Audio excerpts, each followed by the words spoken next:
Noida police ने विदेशी नागरिकों से ठगी करने वाले कॉल सेंटर का किया खुलासा, 76 आरोपी गिरफ्तार। नोएडा पुलिस ने एक बड़े ठगी रैकेट का खुलासा करते हुए 9 महिलाओं सहित 76 आरोपियों को गिरफ्तार किया है। पुलिस ने इनके कब्जे से 58 लैपटॉप और 24 मोबाइल फोन भी बरामद किए हैं। ये आरोपी सेक्टर 63 के ब्लॉक में एक फर्जी कॉल सेंटर चला रहे थे, जिसे इंस्टा सॉल्यूशन के नाम से ऑपरेट किया जा रहा था। आरोपियों ने हजारों विदेशी नागरिकों को ठगी का शिकार बनाया और करोड़ों रुपए हड़पे। आरोपी विदेशी नागरिकों से Amazon support, Microsoft tax support और पेडिर जैसे नामों का इस्तेमाल कर ठगी करते थे। सीआरटी पुलिस और थाना सेक्टर 63 की संयुक्त कार्रवाई में एक यूएस सिटीजन से ठगी करने वाले कॉल सेंटर का पर्दाफाश हुआ है। इसमें टोटल 76 लोगों की गिरफ्तारी सुनिश्चित की गई है और इसमें 4 जो मुख्य संचालक हैं इस कॉल सेंटर के, उनकी भी गिरफ्तारी सुनिश्चित की गई। इसमें टोटल 76 में 9 महिलाएं हैं और अन्य पुरुष शामिल हैं। इन लोगों का मेन मॉडस ऑपरेंडी ये रहता था कि पहले ये लोग पैसे देकर ईमेल ब्लास्टिंग करवाते थे। ईमेल ब्लास्टिंग का मतलब होता है कि ये लोग 10,000 लोगों को एक साथ ईमेल कराते थे और उसका ये लोग फिक्स्ड अमाउंट एक पर्टिकुलर पर्सन को देते थे। ईमेल ब्लास्ट होने के बाद जब उसमें बग का मैसेज लिख के आता था, यानी कि जब यूज़र्स को पता लगता था कि उनके कंप्यूटर में कोई समस्या है और जब उस लिंक पर क्लिक करते थे तो एक ब्लू कलर की स्क्रीन आ जाती थी और उस स्क्रीन पर लिख के आता था कि कृपया इन नंबरों को कॉल करें अपनी समस्या का समाधान करने के लिए। जब यूएस के सिटीजन इस नंबर पे कॉल करते थे तो कॉल इस कॉल सेंटर पर लैंड होती थी, जहां पर दबिश दी गई और जिन लोगों को अरेस्ट किया गया है। जब ये लोग खुद को माइक्रोसॉफ्ट के रिप्रेजेंटेटिव होकर ये लोग बग दूर करते थे तो उन लोगों का रिमोट एक्सेस ले लेते थे और उनके द्वारा जनरली $99 के मल्टीपल्स में ये लोग पेमेंट रिसीव कर लेते थे। ये पेमेंट जनरली ये लोग गिफ्ट कार्ड के माध्यम से रिसीव करते थे और ये लोग मंडे टू फ्राइडे रात में लगभग 8 बजे से लेकर सुबह तक जो यूएस की टाइमिंग होते थे उस हिसाब से ये लोग काम करते थे और उस टाइम पे ये लोग जो बग का मेल करने के बाद जो कॉल रिसीव होती थी उस कॉल को रिसीव करते थे।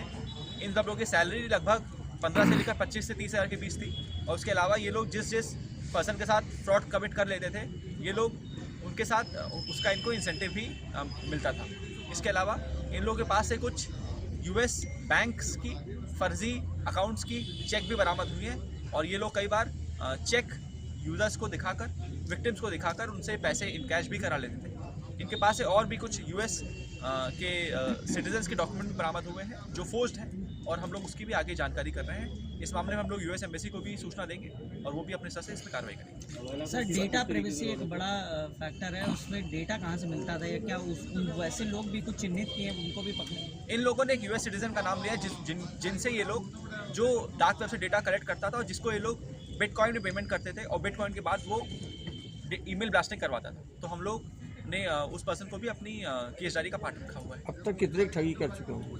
ये लोग लाखों रुपए की ठगी, करोड़ों रुपए की ठगी अब तक लोगों के साथ कर चुके हैं। इसके जो मेन मास्टरमाइंड्स हैं जिसका नाम करुणाल रे है, सादिक है, सौरभ राजपूत है, ये लोग मूल रूप से गुजरात के पास के रहने वाले हैं और पहले भी गुजरात पुलिस के द्वारा भी इसी तरह के अपराधों में ये लोग जेल जा चुके हैं। इन लोगों ने हायरिंग कहाँ से की थी? ये जो 74-75 लोग हैं, ये जो 74-75 लोग इन्होंने हायर कर रखे थे, ये लोग इन्होंने अलग अलग जगह से हायर किए थे, परंतु ये लोग ऐसे लोग को हायर करते थे जिनका बात करने का एसेंट, बात करने का तरीका थोड़ा यूएस सिटीजन या अमेरिकन एसेंट में हो।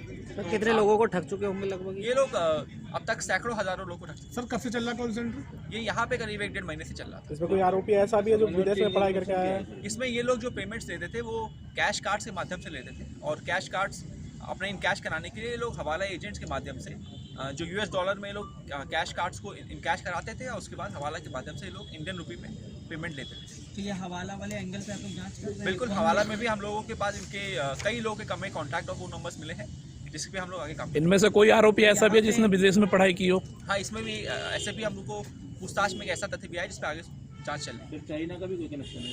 इस बारे में भी जाँच चल रही है। सर, जो टीम है उसको भी कोई नाम की घोषणा की गई है? हाँ बिल्कुल, टीम को 25,000 की इनाम की घोषणा की। टॉप स्टोरी ब्यूरो के लिए नोएडा से अमर सैनी की रिपोर्ट।